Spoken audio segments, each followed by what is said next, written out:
Share market റിവ്യൂവിൻ്റെ പുതിയ എപ്പിസോഡുമായിട്ടാണ് ഞാൻ നിങ്ങളോടൊപ്പം ചേർന്നിരിക്കുന്നത്. നമ്മൾ പുതുതായിട്ട് കൊണ്ടുവന്ന ഒരു കാര്യം എന്ന് പറഞ്ഞാൽ, ഇപ്പോൾ ഉദാഹരണത്തിന് ഒരു നിക്ഷേപത്തിന് 50 ലക്ഷം രൂപ സമാഹരിക്കണം.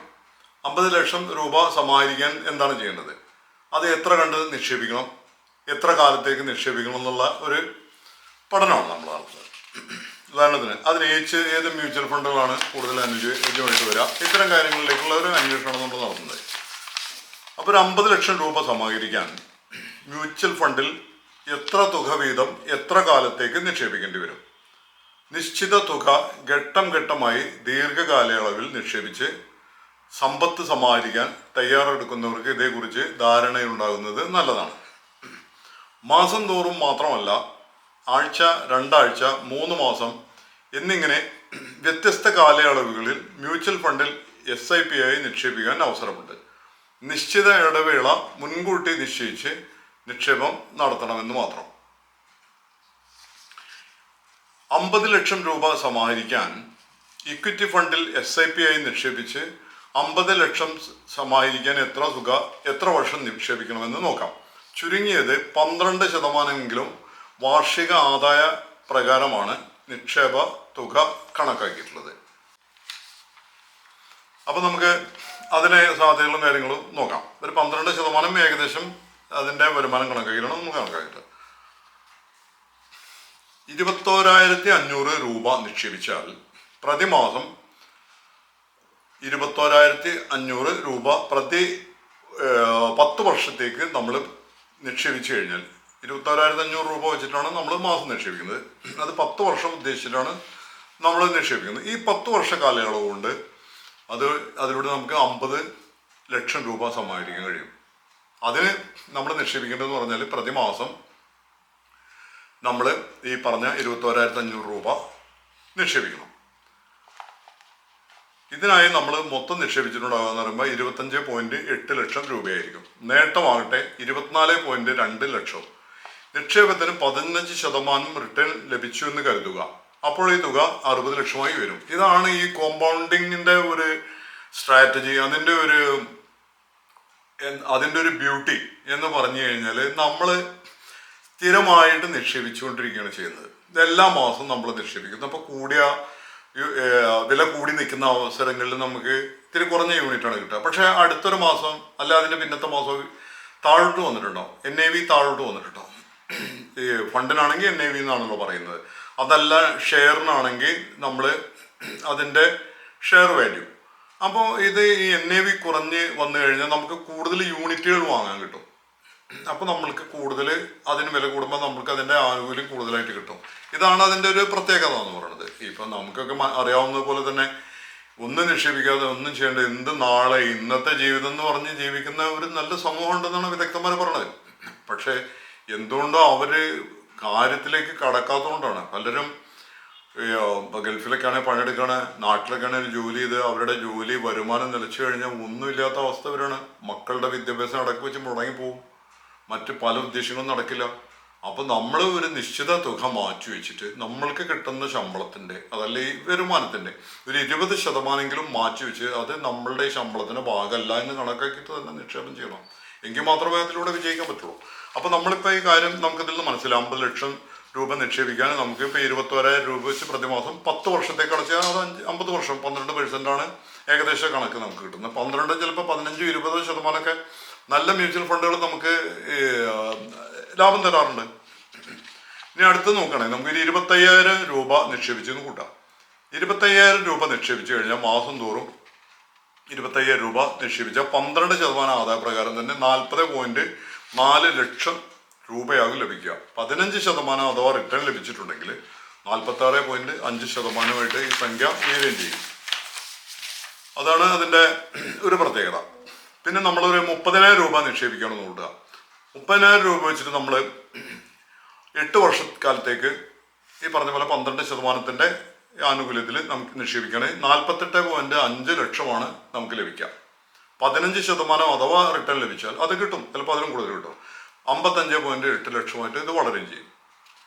40,000 രൂപ നമ്മൾ നിക്ഷേപിച്ചു കഴിഞ്ഞാൽ 7 വർഷം കൊണ്ട് 50 ലക്ഷത്തിലേറെ രൂപ നമുക്ക് നേടാൻ കഴിയും. അത് ഈ 12% കണക്കിൽ. അതല്ല 15% വരുന്നതെന്ന് വെച്ചെങ്കിൽ 59.6 ലക്ഷം രൂപ കിട്ടും ഈ 10 വർഷം കൊണ്ട്. ഇതാണ് അതിൻ്റെ ഒരു പ്രത്യേകത എന്ന് പറയുന്നത്. 50,000 രൂപ ആണ് നിക്ഷേപിച്ചിട്ടുണ്ടെന്ന് വെച്ചെങ്കിൽ അത് നമുക്ക് 6 വർഷം കൊണ്ട് 52.9 ലക്ഷം രൂപ സമാഹരിക്കാനാവും. അപ്പോൾ 10 ലക്ഷം വർഷം വരെ കാത്തിരിക്കേണ്ടി വരുന്നില്ല. 6 വർഷം കൊണ്ട് നമ്മളുടെ ആ ടാർഗറ്റ് പൂർത്തിയാവും, നമ്മൾ ഉദ്ദേശിച്ച ലക്ഷ്യത്തിലെത്തും. 15% റിട്ടേൺ ലഭിച്ചാൽ ഈ തുക 58.6 ലക്ഷവുമായിട്ട് മാറും. അപ്പോൾ ഇതിൻ്റെ മാജിക്കുകൾ നമ്മൾ മനസ്സിലാക്കിയിട്ട് അതിനോടൊപ്പം നിക്ഷേപിച്ച് പോകാന്നുള്ളതാണ് സാധാരണ ജോലിക്കാർക്കും മറ്റ് ചെറുകിട ബിസിനസ്സുകാർക്ക് ചെയ്യാൻ പറ്റിയ നല്ല ഒരു സ്ട്രാറ്റജി അതാണ്. കാരണം അത് നമുക്ക് എപ്പോഴും ഒരു സൈഡ് ഇൻകായിട്ട്, ഒരു നിക്ഷേപ പദ്ധതിയായിട്ട് നമുക്കത് ഉണ്ടാവുകയും ചെയ്യും. ഇൻഷുറൻസ് ഇതിനോടൊപ്പം ലിങ്ക് ചെയ്യാതെ, ഇൻഷുറൻസ് നമ്മൾ എടുക്കുകയാണെങ്കിൽ ലൈഫ് ഇൻഷുറൻസ്, ഹെൽത്ത് ഇൻഷുറൻസ് ഒക്കെ സെപ്പറേറ്റ് ആയിട്ട് എടുക്കുന്നതായിരിക്കുന്നില്ല. ഒരു നിശ്ചിത ചെറിയ തുകക്ക് നമുക്ക് ഇൻഷുറൻസ് കിട്ടും. അതേസമയം ഇതിനോടൊപ്പം ചെയ്യുമ്പോൾ നമുക്ക് വലിയ തോതിൽ അതിൻ്റെ ബുദ്ധിമുട്ടുകൾ വരും. അതായത് ഒരു ലോക്കിൻ പീരീഡ് 5 വർഷത്തേക്ക്, ഇൻഷുറൻസുകാരൊക്കെ അങ്ങനെയാണ് ചെയ്യുന്നത്, 5 വർഷത്തേക്ക് 10 വർഷത്തേക്ക്. അപ്പോൾ ഈ സാധാരണ മ്യൂച്വൽ ഫണ്ടിൽ നമ്മൾ നിക്ഷേപിക്കുക എപ്പോൾ വേണമെങ്കിലും നമുക്ക് പിൻവലിക്കാവുന്നതാണ്. അതിപ്പോൾ നമുക്കൊരു വർഷത്തിനിടയിൽ പിൻവലിക്കുകയാണെങ്കിൽ 1% മാത്രമേ നമുക്ക് അതിൽ നിന്ന് ഒരു എക്സിറ്റ് ലോഡായിട്ട് വരുന്നുള്ളൂ. അപ്പോൾ അത്രയും നല്ലതാണ്. മറ്റെന്ന് പറഞ്ഞാൽ നമുക്ക് അടച്ച തുക മുഴുവൻ കിട്ടില്ല, കുറേ വിഷയങ്ങൾ വരും. ഇത് എത്ര കണ്ട് നമുക്ക് അത്യാവശ്യം ലാഭത്തിൽ നിൽക്കുകയാണെങ്കിൽ 1% പോയാലും കുഴപ്പമില്ലല്ലോ. നമ്മുടെ 1 ലക്ഷം ഇട്ട് നമുക്കൊരു 10,000 രൂപ ലാഭമുണ്ട്. അപ്പോൾ അതിൻ്റെ 1% എന്ന് പറഞ്ഞാൽ ചെറിയൊരു ശതമാനമേ പോവുള്ളൂ. അപ്പം എന്നാലും ലാഭം കഴിച്ചാലും നല്ലൊരു തുക നമുക്ക് കിട്ടും. ഓക്കെ, ഇതൊക്കെയാണ് ഇതിനെക്കുറിച്ച് പറയാനുള്ളത്. ഇനി നമ്മൾ ഇതുവരെ വലിയ വലിയ തുകയുടെ കണക്കാണ് പറഞ്ഞത്. ചെറിയ തുക നിക്ഷേപിച്ചാലും നമുക്ക് അത്യാവശ്യം ലാഭം ഉണ്ടാക്കാൻ പറ്റുന്നതന്നെയാണ് വിദഗ്ധന്മാർ പറയുന്നത്. 5,000 രൂപ നിക്ഷേപിച്ച് കഴിയണമെങ്കിൽ ഒരു മാസം 5,000 രൂപ നമ്മൾ നിക്ഷേപിക്കണം. ഒരു 20 വർഷത്തേക്ക് നമ്മുടെ ടേം മാറ്റണം. 20 വർഷം ഇങ്ങനെ നിക്ഷേപിച്ച് കഴിഞ്ഞാൽ നേരത്തെ പറഞ്ഞ പോലെ 12% മെത്തേഡ് വരികയാണ്. അപ്പോഴും നമുക്ക് 50 ലക്ഷം ഉണ്ടാക്കാം. അപ്പോൾ അതിൻ്റെ കാശ് കുറയുമ്പോൾ നമ്മളിതിൽ കൂടുതൽ കാലം നിക്ഷേപിക്കണം എന്നുള്ളത് ആണ് പറയാനുള്ളത്. നിക്ഷേപത്തിൽ 15% ആദായം അഥവാ ലഭിച്ചാൽ 75.8 ലക്ഷമായിട്ട് സംഖ്യ വളർന്നുണ്ടാവുകയും ചെയ്യും. 12 ലക്ഷം രൂപയായിരിക്കും മൊത്തം നിക്ഷേപിച്ചിട്ടുണ്ടാകും. നേട്ടമാകട്ടെ 63.8 ലക്ഷം രൂപയും നേട്ടം ഉണ്ടാവും. 20,000 രൂപയിൽ തുടങ്ങി വർഷം തോറും SIP തുകയിൽ അതിന് 10% വർധന വരുത്തി 10 വർഷം നിക്ഷേപിച്ചാൽ 12% വാർഷിക ആദായ പ്രകാരം 62.9 ലക്ഷം രൂപ സമാഹരിക്കാൻ കഴിയും. നിക്ഷേപത്തിന് 15% റിട്ടേൺ ലഭിച്ചു കഴിഞ്ഞാൽ 74.2 ലക്ഷം രൂപയായി ഇത് ഉയരുകയും ചെയ്യും. അതാണ് അതിൻ്റെ നമുക്ക് ഇതിൽ നിന്ന് മനസ്സിലാക്കാനുള്ള അതിൻ്റെ ഒരു പ്രത്യേകത. പിന്നെ നമുക്ക് SIP എന്ന് പറഞ്ഞാൽ നമുക്ക് ബാങ്കിലും കൊടുത്തിട്ട് എല്ലാ മാസവും ഇടണം എന്നില്ല. നമുക്ക് ഒരു മാസം നമുക്ക് ഇടാൻ പറ്റിയില്ല, 2 മാസം നമുക്ക് ഇടാൻ പറ്റിയില്ല വെച്ചെങ്കിൽ നമ്മളുടെ അതിന് ഫൈനോ മറ്റ് പെനാൽറ്റിയോ ഒന്നും സംഭവിക്കില്ല. അപ്പോൾ അത് കൂടി നമുക്ക് മനസ്സിലാക്കിയിട്ട് ചെയ്യാവുന്നതാണ്. ഇപ്പോൾ FD റിക്കറിങ് FD പോലെയല്ല. അപ്പോൾ റിക്കറിങ് FD ആണെങ്കിൽ ചെറിയ % ഇൻട്രസ്റ്റ് ഒരു മാസം തെറ്റിക്കഴിഞ്ഞാൽ. അപ്പോൾ ഇതിൽ നമുക്ക് മറ്റ് ഫണ്ടുകളൊക്കെ എങ്ങനെ റിട്ടേൺ തന്നെന്ന് നോക്കാം. ആവറേജ് റിട്ടേൺ ഇപ്പോൾ ഹൈബ്രിഡ് അഗ്രസീവ് ഫണ്ടാണെങ്കിൽ 3 വർഷത്തേക്ക് ആവറേജ് റിട്ടേൺ 15.8 ആണ്. ഹൈബ്രിഡ് അഗ്രസീവ് ഫണ്ടാണത്. ആ സമയത്തും 5 കൊല്ലത്തേക്കാണെങ്കിൽ അത് 15.29% വരെ കൊടുത്തിട്ടുണ്ട്.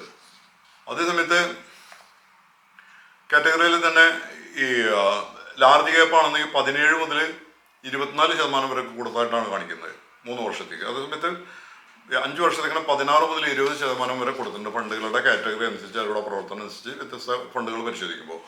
പിന്നെ ലാർജ് ആൻഡ് മിഡ് ക്യാപ്പ് ആണെങ്കിൽ 21% ആവറേജ് കൊടുത്തിട്ടുണ്ട്. അത് കൂടിയ തോത് വരുമ്പോൾ 33% വരെ കൊടുത്തിട്ടുണ്ട്. 5 വർഷമാകുമ്പോൾ 20 മുതൽ 28 വരെ കൊടുത്തിട്ടുണ്ടെന്നാണ് കാണിക്കുന്നത്.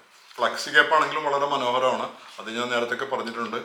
അത് മിക്സഡായിട്ട് ഡൈവേഴ്സിഫൈറ്റ് ചെയ്യുന്നുണ്ട്. അതിലൂടെ അവർക്ക് നല്ല നേട്ടം ഉണ്ടാക്കാൻ കഴിയുന്നുണ്ട്. അത് ഒരു ആവറേജ് 17.9%, കൂടിയത് 37% വരെ വന്നിട്ടുണ്ട്. 37.13% ആവറേജ് വന്നിട്ടുണ്ട്. ഇത് ഡാറ്റ 23/2/24 ഡാറ്റ പ്രകാരമാണ് നമ്മളിത് പറയുന്നത്. ഇത് 3 വർഷത്തെ കണക്ക്. 5 വർഷമാണെങ്കിൽ അത് 17 മുതൽ 33 വരെ ഉണ്ടായിട്ടുണ്ടെന്നാണ് പറയുന്നത്.